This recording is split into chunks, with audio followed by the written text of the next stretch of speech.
તો મિત્રો પહેલા તો આ વિડીયો આપણા ડીજે લવર મિત્રોને શેર કરી નાખજો, કેમ કે જે મામા કાનામાં કોમ્પિટિશન થવાની છે તો જે પપ્પુ નંબર 1 ગોગા ડીજેની, તો તેનું મિત્રો કોમ્પિટિશન તો થવાની છે, પણ આપણે કોમ્પિટિશન ડાયરેક્ટ જોવા જઈએ કોઈ દિવસ ક્યાં કોમ્પિટિશન થવાની છે તેના વિડીયો તો બનાવતા નહીં.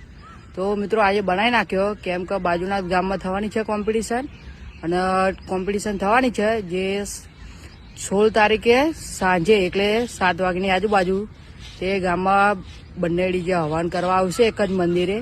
તો ત્યારે કોમ્પિટિશન થશે અને તે લગભગ 9 કે 10 વાગ્યાની આજુબાજુ પતી પણ જશે. તો જે મિત્રો રાતે આવવાના હોય તે ના આવતા, કેમ કે વહેલા આવજો એવું હોય તો કોમ્પિટિશન જોવા તો આવી જજો. અને સવારે પણ કોમ્પિટિશન થાય તેના ચાન્સ છે 17 તારીખે વરઘોડામાં, તો આવી જજો. અને ઝઘડો બગડો કરતા નહીં, કેમ કે આ પહેલી વખત આવો વિડીયો બનાવી હે, એટલે મિત્રો વિડીયો શેર કરી નાખજો. અને ઝઘડો બગડો કરતા નહીં, ખાલી જોવા આવવું હોય તો આવી જજો. તો મળે મિત્રો આવતા બ્લોગમાં.